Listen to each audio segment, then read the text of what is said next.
저희 시온에서 구원이 임하는 그날 하나님 우리 온 민족이 함께 주 앞으로 나아가 주의 이름을 영원한 이름을 영원히 변치 않는 그 영광의 이름을 찬양하는 날을 우리가 함께 고대하며 준비하는 자들 되게 하여 주시옵소서. 하나님 날마다 깨어서 기름을 준비하고 등불을 준비하는 자와 같이 주의 다시 오시는 준비하는 주의 거룩한 교회 되게 하여 주시옵소서. 예수 그리스도의 이름으로 함께 기도드립니다. 아멘.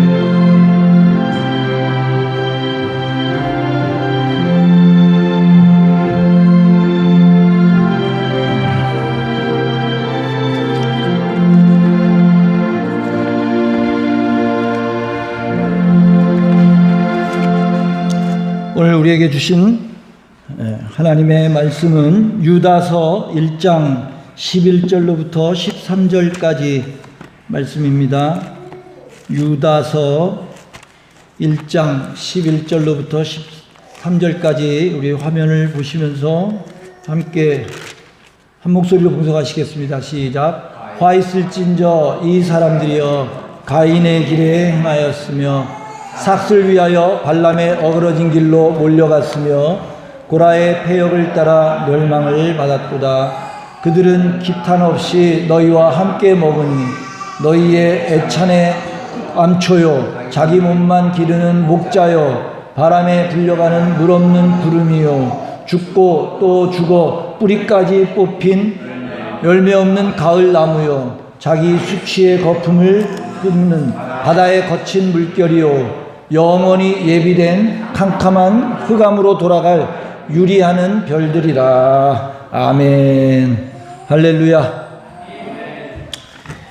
어떤 사람이 아주 배 선장을 오래 한 노련한 선장님에게 물어봤습니다. 배가 다니는 항로 중에 어떤 곳에 암초가 있는지 알고 계시오? 한번 물어봤습니다. 선장이 대답을 했습니다. 예, 어느 곳에 암초가 있는지 어떻게 다 알겠습니까? 그러나 암초가 없는 곳은 잘 알고 있소이다. 그랬습니다. 예, 우리가 암초 있는 것을 어떻게 다 알겠어요? 암초 없는 곳을 잘 알아서 그곳으로 다니면 되겠죠. 무슨 얘기냐면 보세요. 암초 그런 걸 잘 모르니까 이렇게 암초 위에 배가 올라서지 않았습니까? 만일 자신의 능력이나 담대함을 나타내기 위해서 나는 일부러 암초 있는 것들을 그 위험한 곳으로 가겠어. 나는 자신 있어. 이런 사람이 있다면 그는 정신 나간 사람이겠죠. 그러므로 우리는 암초가 있나 없나 한번 가볼까? 이렇게 시험해 보지 말고 암초 없는 안전한 곳으로 다녀야 할 줄로 믿습니다. 그 안전한 곳이 많은데 굳이 왜 그 시험해 보려고 그리로 가는지. 이게요, 영적으로도 많이 그런 게 있어요. 여러분, 이렇게 해도 벌을 받나 안 받나?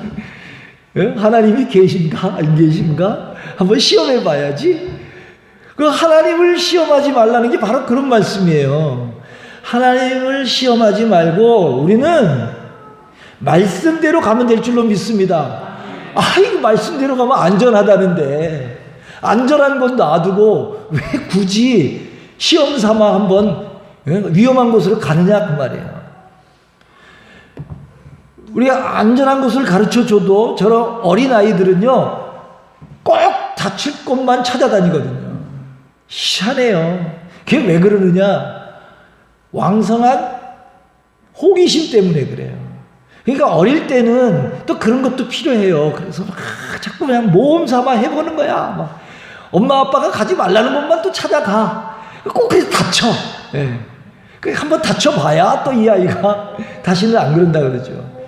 여러분 옛날에 집안에다가 난로를 피우면 항상 그 주전자를 올려놓잖아요. 그럼 만지지 말라 그래도 애들은 꼭 그 주전자를 만지거나 쳐가지고 물이 쏟아져서 막 화상을 입는 경우들이 많이 있었잖아요.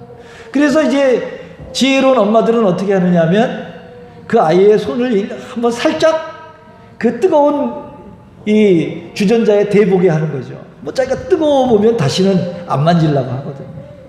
아무튼 아이들은 하지 말라는 것을 열심히 합니다. 그래서 아이들은 항상 눈동자처럼 지켜봐야 해요. 눈앞에서 안 보이고 갑자기 조용해졌어. 그러면 뭔가 지금 일 저지르고 있는 거야. 어디 가서 뭔가 지금 사고를 치고 있는 거예요. 네. 그래서 외출할 때 밖에 나가서 그러잖아요. 지멋대로 돌아다니고 마트 가서 돌아다니고 막 그러니까 어떤 때는 아이들에게 개처럼 목줄을 좀 맸으면 좋겠다, 이런 생각이 들 때도 있죠. 실제로 외국에서 어떤 사람이 애기를 목줄을 메고 다니다가 그 사진이 찍혀가지고 막 해외 토픽에도 나오고, 요즘에는요 그랬다가는 또 아이 학대죄로 또 신고당할 수도 있으니까 실제로 그렇게 하지는 마십시오. 자, 신앙생활의 암초도 우리 삶 곳곳에 놓여 있습니다. 왜냐? 원수 마귀가 암초를 그야말로 천지백가리에다가 다 뿌려놨어요. 어디 가든지 암초가 있습니다. 원수 마귀가 우리 가는 길마다 암초를 이렇게 심어놨단 말이죠. 우리는 언제나 마귀가 심어놓은 암초에 걸리지 않도록 늘 깨어 기도하며 분별력과 통찰력을 가지고 잘 살펴야 할 줄로 믿습니다. 아멘. 예. 유다는 오늘 본문에서 6가지의 은유를 통해서, 은유법이라는 거 있죠. 비유법에는 직유법이 있고 은유법이 있어요. 직유법이라는 것은 야, 저것은 마치 무엇과 같아. 야, 저 사람은 참 이순신 같이 생겼어. 이건 같다라고 하는 건 직유법이고요. 야, 저거는 그야말로 사과네, 사과. 공을 보고선 저거는 그냥 사과야 라고 얘기하는 것은 은유법이에요. 자, 여기 6가지 은유법이 나와요. 그러면서 이 은유를 통해서 거짓 교사들의 특징이 무엇인가 하는 것을 설명을 해주고 있거든요. 그 중에서 제일 먼저 나오는 묘사는 뭐예요? 암초다, 암초. 애찬의 암초다. 애찬의 암초가 아니라 애찬을 하고 있는데 암초다, 그런 뜻이에요. 그럼 우선 애찬은 무엇일까? 헬라어는 아가파이스라고 얘기를 해요. 근데 이것은 뭐냐면 아가페하고는 좀 다르죠. 아가페는 조건 없는 사랑이라는 뜻도 있지만 아가페는 그 서로 교제를 나누기 위해서 먹는 애찬을 아가페라 그랬거든요. 근데 여기서는 유다는 아가파이스라 그랬어요. 이것은 특별히 가난한 사람들을 초대해서 서로가 준비한 음식으로 구제하면서 그리스도 안에서 교제를 나누기 위한 식사를 말하는 거예요. 여기서 애찬이라고 하는 것은 아가파이스라고 하는 단어를 썼는데 이것은 그렇다는 것을 먼저 기억하시기 바랍니다. 앞서 말씀드렸던 아가페라고 하는 애찬과 주님의 최후의 만찬을 기념하는 성만찬, 으로 원래는 구분되어 있었는데 신약 시대에는 이 2가지가 명확하게 구분되지 않았다고 합니다. 그러니까 그렇게 서로 교제를 나누기 위한 애찬의 성격이 있는 아가페와 성만찬과 서로 이렇게 구분되지 않고 서로 섞여서 통용되었던 시대가 그 신약 시대에 와서 그렇게 있었다는 것이죠. 다시 말해서 이 본절에서 유다가 말하는 이 아가파이스라고 하는 것은 단순히 사랑의 교제를 나누기 위한 아가페만이 아니라 성만찬의 성격도 포함하고 있다라고 하는 것입니다. 우선 여기까지 아시고, 여기서 이 유다가 말하고자 하는 것은 뭐냐면 이 거짓 교사들이, 거짓 지도자들이 와가지고 이 애찬을 남용해서 자신의 탐욕이나 음란을 채우기 위한 수단으로 사용할 뿐만이 아니라 하나님을 두려워하지 않고 불경건한 자세로 애찬에 참여함으로써 그리스도인 공동체에 악영향을 끼쳐서 위험하게 만들고 있음을 강조하고 있는 것이다. 그 애찬을 하고 있는데 이들이 와가지고 암초 노릇을 한다, 그런 뜻이에요. 불경건하게. 그리고 그것을 막 부자들은 지들끼리 음식 많이 싸워갖고 지들끼리 막 먹고, 가난한 사람 주지도 않고, 가난한 사람들은 가뜩이나 배고파갖고 왔는데 부자들 막 나눠 먹는 거 보면서 더 배고파, 이제 더 짜증나, 이렇게 하더라는 거예요. 그 예수님께서도 그걸 막 지적하셨잖아요. 그 유다도 마찬가지. 이 거짓 교사들이 애찬을 하고 있는데 그들이 와서 암초 노릇을 하더라 하는 것을 강조하고 있죠. 그러면서 공동체의 그 하나됨을 깨뜨리는 거예요. 그래서 그들이 애찬의 암초가 되어서 이 공동체의 믿음을 파손시키는 결과를 초래하게 됨을 말씀하고 있는 것입니다. 거대한 타이타닉호가 암초에 부딪혀서 파손한 것처럼 믿음의 공동체가 그런 암초 때문에 파손하게 되더라는 거예요. 암초 외에도 여기 보면은 두 번째 줄에 너희의 애찬의 암초, 그리고 자기 몸만 기르는 목자, 또 바람에 불려가는 물 없는 구름이니라. 죽고 또 죽어서 완전히 죽어가지고 뿌리까지 뽑혀버린 열매 없는 가을 나무다. 자기의 수치의 거품을 뿜는 바다의 거친 물결이다. 영원히 예비된 캄캄한 흑암으로 돌아갈 유리하는 별들이다. 이 거짓 교사들이 바로 이런 6가지의 비유를 통해서 그들의 특징을 보여주고 있는 것입니다. 이 대표 6가지 특징 중에 말씀드릴 때마다 이걸 다 말씀드리면 너무 기니까 대표자를 하나 선정을 해서 해봅시다. 그래서 첫 번째 나오는 암초. 자, 이들이 암초다. 또는 자기만 아는 목자다. 구름이다. 가을 나무다. 이걸 다 말하기가 어려우니까 내가 암초 그럼 6가지가 다 포함되어 있는 거예요. 네. 아무튼 이들이 공동체에 암초 노릇을 하고 있더라는 것이죠. 자, 11절 말씀을 함께 보겠습니다. 11절 보면 함께 읽어봅시다. 시작. 하였을진저 이 사람들이여 가인의 길에 행하였으며 삭슬을 위하여 발람의 어그러진 길로 몰아갔으며 고라의 폐역을 따라 멸망을 받았도다.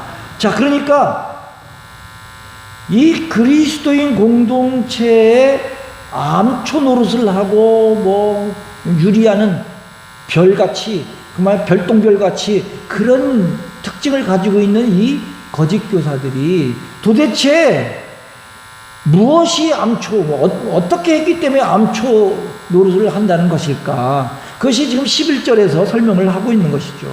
여기에 보면 가인의 길, 또 발람의 어그러진 길, 세 번째는 고라의 폐역의 길, 이 3가지의 길을 가더라는 것이죠. 이 3가지가 암초라는 거예요.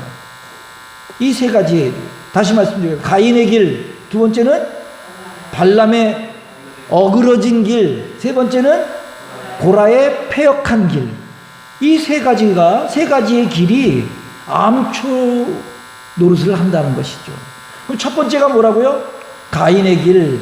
가인의 길이라고 하는 것은 시기와 질투를 말하는 것입니다. 가인의 길이란, 자, 아담과 하와에게는 2 아들이 있었죠. 누구? 가인과 아벨. 이들은 한 해의 농사나 목축을 마무리하는 수확의 때에 제물을 드리면서 하나님께 제단을 쌓았는데, 하나님은 아벨의 제물은 받으시고 가인의 제물은 받지 않으셨어요. 다시 말씀드려서 가인의 예배는 받으시고, 아니죠, 거꾸로 얘기했죠. 아벨의 예배는 받으시고, 제가 아나 모르나 한번 딴 생각하시고 계신가 안 하신가 제가 실험해 보려고 그런 거예요. 아벨의 예배는 받으시고 가인의 예배는 받지 않으셨다는 것입니다. 그러자 가인은 하나님이 사랑하시는 동생 아벨을 시기하고 질투했습니다. 아니, 하나님은 왜 저놈 것만 받으시지? 왜 내가 드리는 예배는 받지 않으시고 나보다 훨씬 못한 것 같은데 저놈 예배만 받으시지? 이 시기와 질투를 이기지 못하고 동생 아벨을 들로 데리고 나가서 돌로 쳐 죽이고 말았습니다. 그래서 가인은 인류 역사상 최초의 살인자가 되고 말았습니다. 여러분, 시기와 질투는 우리의 신앙의 길을 가로막고 파멸로 이끌어가는 인생의 암초인 줄 믿으시기 바랍니다. 여러분, 잘 들어보십시오. 남이 나보다 더 잘하는 것이 있다면 그것을 시기의 대상으로 삼지 말고 도전의 목표로 삼아야 할 줄로 믿습니다. 뭘로 삼아라? 도전의 목표. 내가 좋아 보이면 나도 저렇게 해봐야지, 연습하고 훈련하고 교육받고 해가지고 그렇게 되면 되잖아요. 시기와 질투의 대상이 아니라 내가 도전해야 할 삶의 목표로 삼으시기 바랍니다. 가인은 하나님께서 아벨의 제물을 받으시고 자기의 제물을 받지 않으실 때 내게 어떤 결함이 있을까? 이걸 살펴서 다음에는 더 잘해보겠다라고 하는 다짐이 있었다면 얼마나 좋았을까요? 그러면 가인은 더 좋은 결과를 만들 수 있었을 것입니다. 그런데 시기와 질투로 말미암아 인류 최초의 살인자라고 하는 오명을 덮어씌우게 된 것입니다. 낙인이 찍혀버렸어요. 일생 동안 성경이 증거되는 모든 곳에서 가인은 인류의 최초의 살인자야, 이렇게 돼버린 거예요. 사랑하는 여러분, 누구에게나 가인의 암초가 도사리고 있는 줄 믿으시기 바랍니다. 남이 잘 되면 그분의 비결을 배워서 열심히 살아야 합니다. 남이 성공하면 축하해 주면서 그분의 비법을 배우는 사람이 지혜로운 사람입니다. 또한 이것이 신앙적인 자세인 줄 믿으시기 바랍니다. 그런데 가인의 길과는 정반대되는 길이 있습니다. 사도행전 11장 24절에서 26절 함께 읽어보겠습니다. 시작. 바나바는 착한 사람이요 성령과 믿음이 충만한 사람이라 이에 큰 무리가 죽게 더하여지더라. 바나바가 사울을 찾으러 다소에 가서 만남에 안디옥에 데리고 와서 둘이 교회에 1년간 모여있어 큰 무리를 가르쳤고 제자들이 안디옥에서 비로소 그리스도인이라 일컬음을 받게 되었더라. 아멘. 가인의 길과는 정반대예요. 바나바는 안디옥 교회를 부흥시킨 평신도였습니다. 보세요. 두 번째 줄에 보면 착한 사람이며 성령과 믿음이 충만해서 큰 무리가 죽게 더했어. 바나바로 인해서 그 교회가 아주 부흥이 됐다는 거예요. 그렇다고 해서 바나바가 그 교회의 목회자도 아니에요. 평신도거든요. 그 평신도인 바나바를 통해서 교회가 큰 부흥이 일어났어요. 그런데 교회의 지도자로 누구를 세워요? 바울을 세워요. 바울을. 그럼 바울은 어떤 사람이냐? 그 당시에는 바울은 모두가 의심하고 경계하던 사람이에요. 그리스도인들을 박해하다가 다메섹으로 가던 도중에 예수님을 만나서 회심했다고 했는데 그걸 누가 믿냐고 말이에요. 그래서 3년 동안이나 광야에 가지고 근신하고 혼자 있다가 방금 돌아온 사람이 찾아가 가지고 모셔왔어요. 바나바는 바울을 지도자로 세우고 열심히 뒷바라지 해 주었다는 것입니다. 바울로 만든 숨은 공로자가 바로 바나바입니다. 바나바 없는 바울을 우리는 생각할 수가 없습니다. 바나바는 바울을 성경 최대의 목회자요 선교사로 최고의 선교사로 만들었습니다. 그리고 자기는 그 밑에서 보좌해 줬습니다. 가인의 길과는 반대되는 길이었습니다. 이것이 바로 하나님의 심장인 줄 믿으시기 바랍니다. 주님의 심장을 가지고 뭘 하라는 거예요? 이런 심장, 이런 마음을 가지고 섬기는 것이 그리스도의 심장인 줄 믿으시기 바랍니다. 우리나라 역사 가운데 놀라운 일이 있어요. 저는 바나바보다도 더 존경스러운 전북 김제에 있는 금산에 가면 기역자교회라는 데가 있습니다. 기역자교회. 여기는 전라북도 문화재 자료 136고 아주 소중한 문화재입니다. 그런데 이 문화재라는 것보다 더 귀한 것은 이 교회를 세운 두 신앙인 이야기가 더 귀합니다. 그 당시에는 남녀 차별, 왜 기역자 교회냐면요, 남녀가 같이 앉으면 안 돼. 이렇게 같이 섞여 앉으면 큰일 나. 그래서 우리가 초창기에는 남자석, 여자석이 있었잖아요. 그리고 어떤 고신측 교회에서는 중간에다 커튼을 치는 교회도 있었어요. 제가 어렸을 적만 해도 있었거든요. 근데 이 교회는 아예 기역자야. 그래서 남자는 이 문으로 들어가고 여자는 저 문으로 들어가. 그리고 가운데 강대상이 있어요. 그래서 남자는 여자를 볼 수 없고 여자는 남자를 볼 수 없고 거기다가 또 여자 앞에다가 커튼을 쳤어요. 목사님도 못 보게 소리만 들어. 이게 기역자. 남녀 차별이 아주 유별났고 뿐만 아니라 무슨 차별이 있었어요? 양반과 상문, 반상의 차별이 아주 심했어요. 그래서 양반과 머슴으로 구별해서 차별하던 이 봉건 시대에 사랑과 평등, 섬김과 나눔의 이 기독교의 가치를 실천했던 조덕삼 장로와 이자익 목사의 이야기 들어보셨나요? 잘 들어보십시오. 저도 여기를 가봐서 거기 직접 들어봤습니다. 이 조덕삼은 교통의 요주이고 그 당시에 사금 모래금 있잖아요. 사금 광산이 있어가지고 사람들로 북적였던 이 김제 용화 마을에서 제일 큰 부자였습니다. 근데 1897년도에 6살 나이로 부모를 잃고 허기진 배를 채우기 위해서 고향인 경상도 남해를 떠나서 이 멀리 금산까지 온 17살짜리 이자익을 마부로 말을 관리하는 머슴으로 들여앉혔습니다. 그 당시에 미국에서 온 테이트 선교사가 어느 날 이 조덕삼의 마방에 말을 맡기고 하룻밤을 묵게 되었습니다. 서양 선교사를 가만히 지켜본 조덕삼 씨가 그에게 아니 이보시오, 살기 좋다는 당신네 나라를 포기하고 왜 이 가난한 조선 땅에 왔습니까? 라고 묻자 그는 이렇게 대답을 했습니다. 오직 하나님의 특별한 사랑 때문입니다 라고 대답을 했어요. 이 선교사의 희생정신과 용기에 감동을 받은 이 조덕삼은 자기 집 사랑채를 내주어서 예배하도록 했고 이것이 1905년도 금산교회의 출발이 되었습니다. 자, 지금 마방에 머슴살이를 누가 하고 있어요? 이자익. 그 이자익은 머슴살이를 하면서 소학교도 제대로 다니지 못했는데 어깨 너머로 배운 솜씨로 천자문을 줄줄줄줄 외우는 거예요. 이것을 본 조덕삼은 자기 머슴이었지만 자기 아들과 함께 공부하고 신앙생활도 같이 하도록 배려했습니다. 같이 교회를 갔다 그 말이죠. 뭐 자기 집이지만 아무튼 예배드리고 같이. 몇 년 후에 이 조덕삼과 이자익은 영수, 그 당시에는 지금으로 얘기하면 뭐 안수 집사, 뭐 집사 이런 거예요. 그때는 영수라 그랬어요. 장로보다 낮은 직분으로 교회의 행정과 때로는 설교를 맡아서 하는 직책이 있었어요. 그 영수의 직책이 둘 다 된 거예요.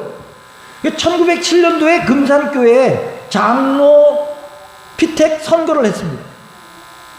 치열하게 막 했는데 후보가 누구냐? 이 두 사람이에요. 조덕삼과 이자익. 한 사람은 주인이고 한 사람은 머슴이야. 근데 투표 결과 누가 냈겠어요? 이자익이 된 거야. 이자익. 그러니까 이제 투표를 사람들이 막 해서 모르겠지 하고 설마 그러고서 이자익을 찍었는데 이자익이 정말 돼버리니까 사람들이 눈치를 보는 거예요. 왜냐?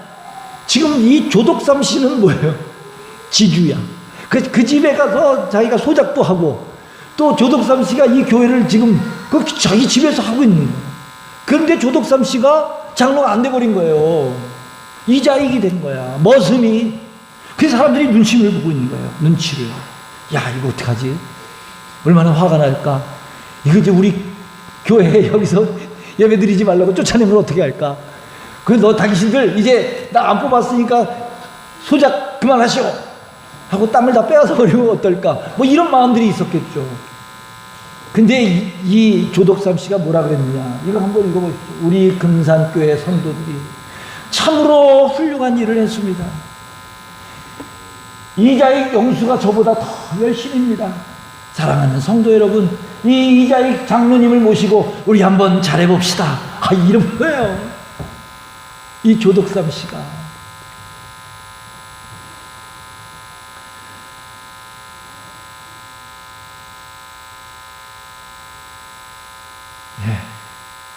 이 지주인 그리고 그 교회의 설립자인 조덕삼은 먼저 피택받은 머슴을 조금도 시기하지 않았습니다.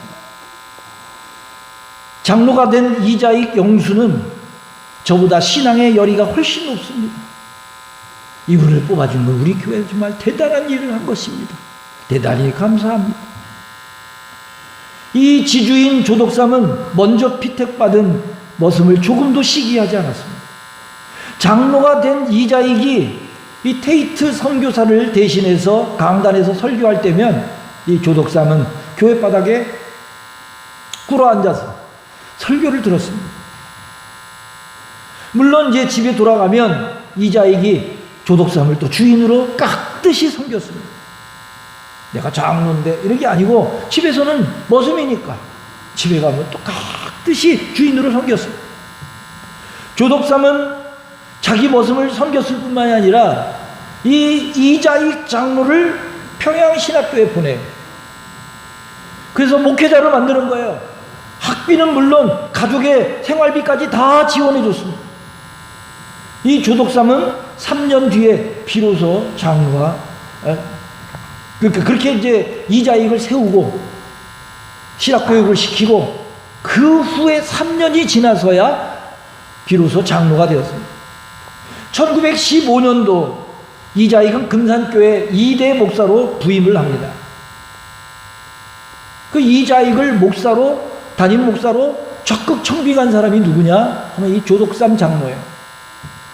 조독삼 장로가 자기 머슴 이자익을 장로로 먼저 세우고 신학교육을 시키고 유학비용을 다 대주고 다시 자기 교회 담임 목사로 청빙을 했다는 거예요.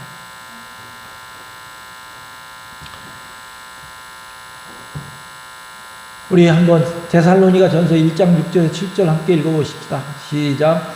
또 너희는 많은 환난 가운데서 성령의 기쁨으로 말씀을 받아 우리와 주를 본받은 자가 되었으니 그러므로 너희가 마게도냐와 아가야에 있는 모든 믿는 자의 본이 되었느니라. 모든 믿는 자의 본이 된 이 조독삼 장로와 같이 시기하지 말고 질투하지 말고 사람들을 세우실 수 있는 저와 여러분 되기를 주의 이름으로 축원합니다. 예, 가인의 길이 암초예요. 가인의 길은 뭐라고요? 시기와 질투다. 두 번째 길은 뭐라 그랬습니까? 발람의 어그러진 길. 그것은 탐욕이에요. 황금 만능주의 이런 거죠. 물질에 대한 탐욕. 여러분, 우리의 가는 길에 가장 큰 암초는 돈입니다. 돈.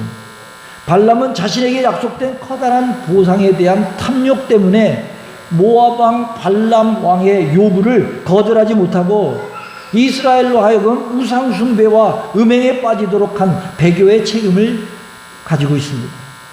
훗날 기록된 성경들을 보면요, 이 발람을 물질에 유혹받아서 하나님의 뜻을 거스린 아주 대표자로 낙인 찍었습니다. 요한계시록 2장 14절 한번 읽어봅시다. 시작. 그러나 내게 두어 가지 책망할 것이 있나니 거기 내게 발람의 교훈을 지키는 자들이 있도다. 발람이 발락을 가르쳐 이스라엘 앞에 올무를 놓아 우상의 제물을 먹게 하였고 또 행음하게 하였느니라. 이스라엘을 아주 타락하게 만든 장본인이라는 거예요. 또 베드로 후서 2장의 15절 16절 다 같이 시작. 그들이 바른 길을 떠나 미혹되어 부올의 아들 발람의 길을 따르는도다. 그는 불의의 삭을 사랑하다가 자기의 불법으로 말미암아 책망을 받되 말하지 못하는 나귀가 사람의 소리로 말하여 이 선지자의 미친 행동을 저지하였느니라. 그럼 신약 성경에만 이렇게 얘기를 하느냐? 민수기에 보면은 함께 읽어보겠습니다. 31장 16절 시작. 보라, 아들이 발람의 꾀를 따라 이스라엘 자손을 부올의 사건에서 여호와 앞에 범죄하게 하여 이 여호와의 회중 가운데 연병이 일어나게 하였느니라. 그러므로 아이들 중에서 남자는 다 죽이고 남자와 동침하여 사내를 아는 여자도 다 죽이고 남자와 동침하지 아니하여 사내를 알지 못하는 여자들은 다 너희를 위하여 살려둘 것이니라. 물질이 신앙생활의 암초입니다. 여러분 잘 아시는 아나니아와 삽비라도 결국은 물질을 아까워하다가 저주를 받고 말지 않았습니까? 베드로와 요한은 안진뱅이가 돈을 달라고 할 때 이렇게 말을 했습니다. 함께 읽어보겠습니다. 시작. 베드로가 가로되 은과 금은 내게 없거니와 내게 있는 것으로 내게 주노니 곧 나사렛 예수 그리스도의 이름으로 걸으라 하고. 그 당시에는 은과 금은 없지만 내게 있는 것 곧 예수 그리스도의 이름으로 내게 일어나 걸으라고 할 테니까 걸어가라 이렇게 얘기했는데 현대교회는 뭐라 그런다고요? 예수 이름은 내게 없거니와 내게 있는 것 곧 은과 금의 이름으로 일어나 걸으라 그런데요. 잘 구별이 안 되시나요? 성경은 베드로는 뭐라 그랬어요? 은과 금은 내게 없거니와 내게 있는 것은 예수 이름밖에 없어. 그것으로 걸어라 그랬는데 현대 교회는 뭐라 그런다고요? 예수의 이름은 내게 없거니와 은과 금은 있다. 그걸 대줄 테니까 그것으로 일어나 걸어라. 그런다는 거예요. 예, 여러분, 황금 만능주의, 이것이 곧 신앙생활의 암초인 줄 믿으시기 바랍니다. 발람의 길에 도사리고 있는 암초는 돈의 암초였습니다. 우리도 제일 걸리기 쉬운 암초입니다. 돈은 좋은 것이요, 좋아요, 꼭 필요한 것입니다. 그러나 돈을 벌기 위해서 신앙을 잃어버려서는 안 되는 것입니다. 사랑하는 여러분, 발람의 암초가 바로 우리의 암초인 줄 믿으시기 바랍니다. 하나님이 축복하신 물질로 하나님을 섬기면 더욱 큰 복을 받게 될 줄로 믿습니다. 이게 신명기 11장 13절에서 15절에 함께 읽겠습니다. 시작. 내가 오늘 너희에게 명하는 내 명령을 너희가 만일 청종하고 너희의 하나님 여호와를 사랑하여 마음을 다하고 뜻을 다하여 섬기면 여호와께서 너희의 땅에 이른 비 늦은 비를 적당한 때에 내리시리니 너희가 곡식과 포도주와 기름을 얻을 것이요 또 가축을 위하여 들에 풀이 나게 하시리니 네가 먹고 배부를 것이라. 아멘. 예, 더 큰 복을 주실 줄로 믿습니다. 세 번째 길은 뭐라 그랬습니까? 고라의 폐역. 자, 고라의 폐역한 길이 바로 암초입니다. 이것은 교만을 말하는 것입니다. 교만. 고라는 어떤 사람이냐? 다단과 아비람과 온 이 세 사람과 함께 모세와 아론의 권위에 도전해서 반역한 자였습니다. 이 고라의 주장은 무엇이냐? 왜 모세와 아론만 제사장이라는 것입니다. 자기들도 제사장이 되어야 한다는 것이었죠. 교만과 지나친 명예의식이 우리 신앙생활의 암초입니다. 섬기려고 하지는 않고 섬김을 받으려고만 하는 것이 무서운 암초인 것입니다. 유다는 고라의 반역을 언급하면서 거짓 교사의 죄를 두 가지로 제시하고 있습니다. 그 첫째는 뭐냐면 고라가 모세의 권위에 반역한 것과 마찬가지로 지금 이 유다서는 그 고라의 반역을 예를 든 거잖아요. 그러니까 그것처럼 고라가 모세의 권위에 반역한 것과 마찬가지로 지금 거짓 교사들은 교회의 권위에 도전하는 죄를 범하였다. 이렇게 말하고 있죠. 두 번째는 고라의 반역이 단순히 모세와 아론에 대한 반역일 뿐만이 아니라 그것은 바로 하나님의 권위에 대한 도전인 것과 마찬가지로 지금 거짓 교사들도 지금 도덕 폐기론을 앞세우면서 하나님께서 주신 율법의 권위를 부인하는 죄를 범했다는 것입니다. 하나님께서 주신 율법의 권위를 부인하고 있어요. 지금 거짓 교사들이 과거에 고라와 다단과 아비람과 온이 저질렀던 것과 마찬가지로 그때도 바로 교회의 권위에 도전하고 하나님의 율법의 권위를 부인하는 자들이었었는데 율법의 권위를 부인하니까 너만 제사장이냐? 나도 할 수 있어. 이렇게 나온 거잖아요. 그래서 지금 이 거짓 교사들도 마찬가지로 똑같이 그러고 있더라는 것이죠. 그게 바로 교만이라는 것입니다. 그렇습니다. 이 고라의 길이라고 하는 것은 바로 교만이라고 하는 암초입니다. 섬기러 오신 예수님을 본받아서 교회가 섬기려고 하지 않습니다. 주로 오신 예수님을 닮아야 할 우리가 받으려고만 합니다. 대접을 받으려고만 하고 또 인정을 받으려고만 하고 남을 인정해 주거나 남의 위치와 남의 지위와 남의 직분을 존중해 주진 않고 내 위치, 내 직분, 나의 그 자존심만 존중을 받으려고 한다 그 말이죠. 마태복음 23장 12절 또 누가복음 14장 11절 누가복음 18장 14절 이 세 군데에서 나오는 얘기가 뭐냐면 누구든지 또 무릇 자기를 높이는 자는 낮아지고 자기를 낮추는 자는 높아지리라 말씀을 하셨습니다. 그거는 지금 없네요. 예. 아무튼 자기를 높이는 자는 낮아지고 자기를 낮추는 자가 높아지리라 말씀을 하셨습니다. 이렇게 가인의 길, 발람의 어그러진 길, 고라의 폐역한 길을 같이 암초가 있는 길을 가는 사람은 어디에 가나 사람도 싫어하고 하나님도 싫어하는 자들인 것입니다. 그래서 어떻게 됐느냐? 어떻게 됐어요? 그들이 아까 그 그림 보여드린 것처럼 이렇게 됐어요. 이렇게 뭐예요? 땅이 갈라져가지고. 갑자기 왜 땅이 갈라졌을까요?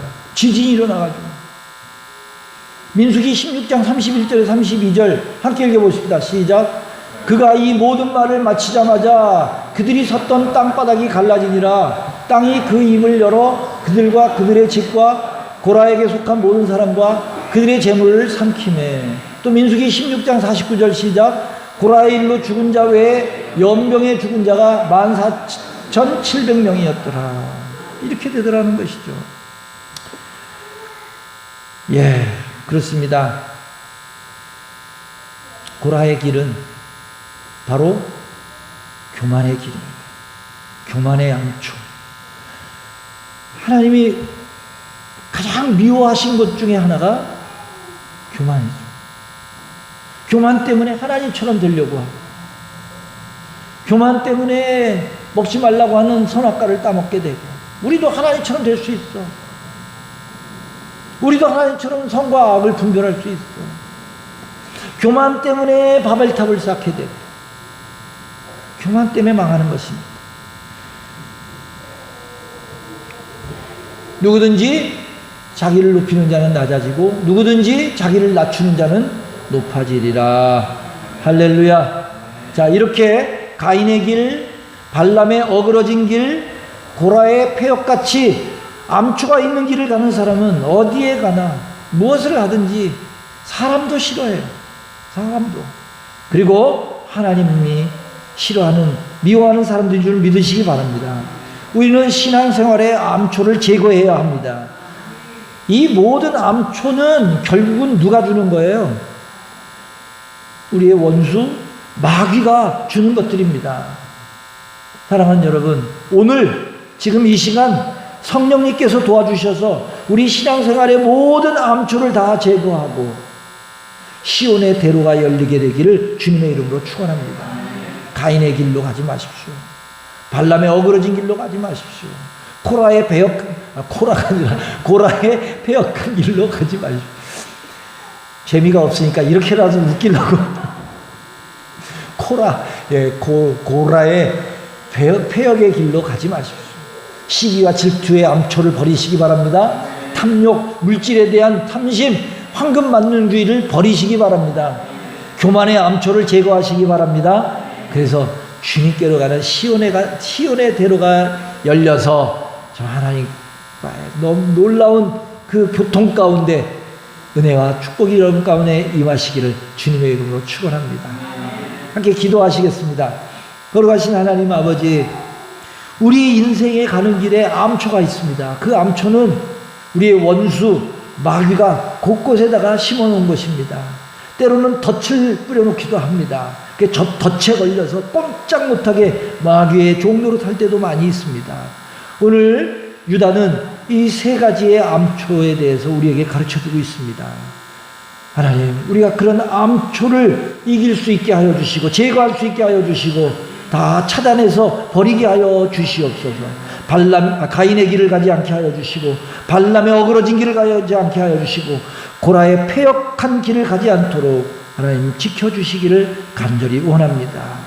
가인의 길, 정말 시기와 질투가 우리 안에 혹시나 남아있다면 다 뿌리째 뽑을 수 있게 하여 주시고, 발람처럼 교만한 그런 마음들이 있다면 하나님, 물질에 대한 탐욕이 있다면 아나니아와 삽비라와 같이 물질의 탐욕 때문에 망하지 않게 하여 주시고 그 물질의 탐심을 다 내려놓고 주님을 섬길 수 있게 하여 주옵소서. 또한 고라의 폐역처럼 이 교만한 암초, 이 교만의 암초를 내 안에서 다 제거할 수 있도록 성령께서 불로 역사하여 주시옵소서. 예수님의 피로 정결하게 씻어 주시옵소서. 오직 십자가만을 바라보며 십자가를 지고 주님을 따르는 우리 모두가 될 수 있도록 성령께서 함께하여 주시옵소서. 감사드리며 다시 오실 예수님의 이름으로 기도하옵나이다. 아멘. 우리 찬송가 363장 부르시겠습니다.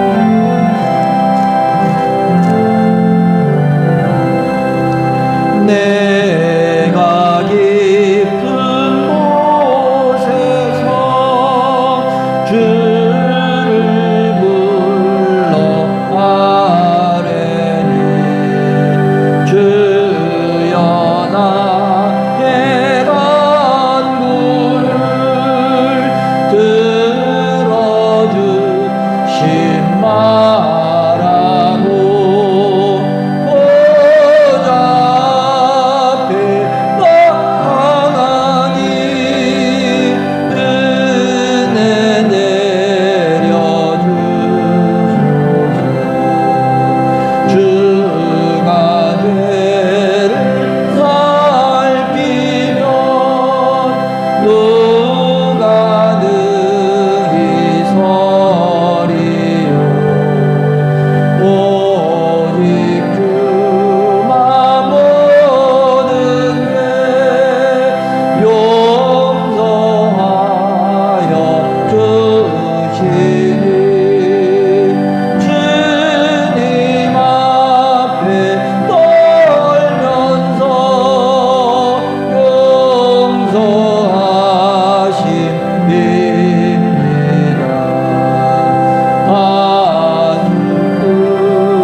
화요일 날은 우리 노회가 있는데